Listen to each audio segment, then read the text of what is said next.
Remember your grandparents when they were 60?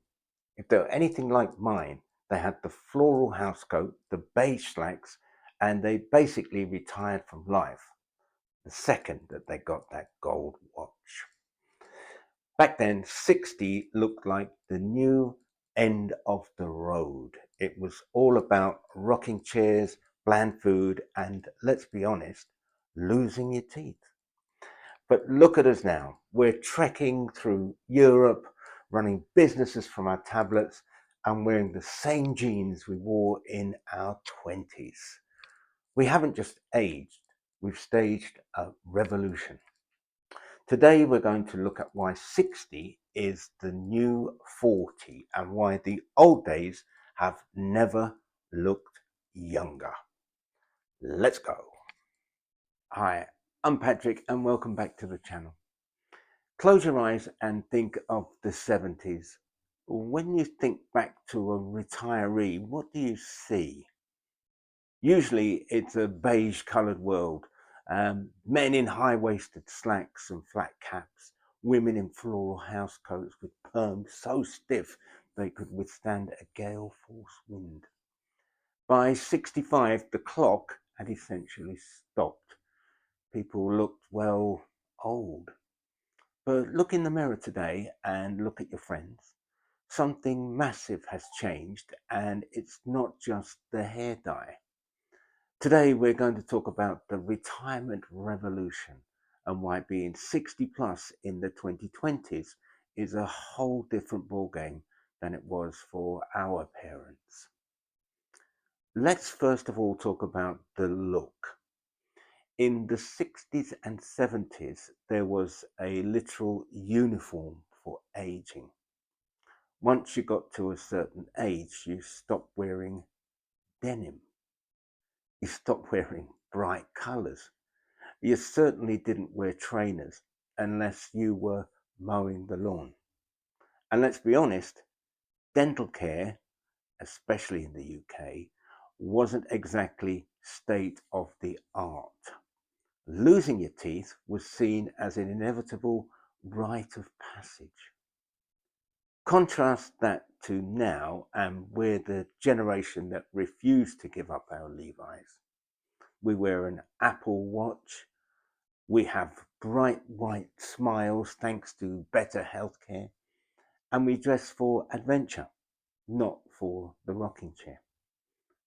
We don't actually look our age because the definition of that age has been completely rewritten. One of the biggest dividers between us and the retirees of the past, the internet. Our grandparents' world was as big as their neighborhood. If they wanted to learn something, they had to find a physical Encyclopedia Britannica. If they wanted to talk to somebody, they hoped that the old rotary phone, the cord, reached the kitchen chair. But look at us. We are the most tech-savvy seniors in human history.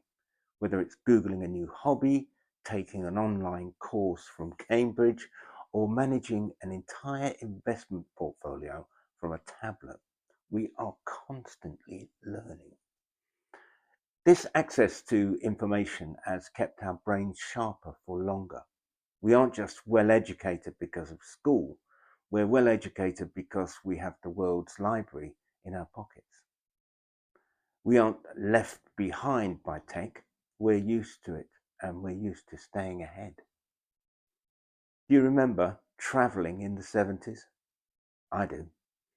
For most retirees then, that meant a bus trip to the coast or a caravan at the local lake. International travel? Well, that was just for the ultra wealthy or the very young.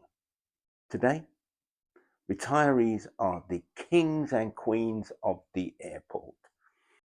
We aren't just sitting on our porches, we're trekking in Portugal, wine tasting in Tuscany, or taking the grandkids on skip-gen trips to Tokyo. Lifestyle isn't just about where we go, though. It's how we live. We know about antioxidants, yoga, and the importance of a core workout. Our parents, though, they thought that a brisk walk to the post office was exercise. We're running 5Ks, joining pickleball and tennis leagues. So, what is it with pickleball? We love it. So, why the shift? Is it just better vitamins? It's deeper than that. It's a shift in purpose. In the 70s, retirement was seen as the end, the period where you withdrew from society. Today, we see it as Act 3. We're starting side businesses, volunteering, and staying socially connected. We're living longer, sure, but we're living better. We've benefited from decades of medical breakthroughs, but also from a cultural breakthrough. The realization that your sell by date isn't determined by your birth certificate. We have more life in our years because we refuse to accept the old stereotypes.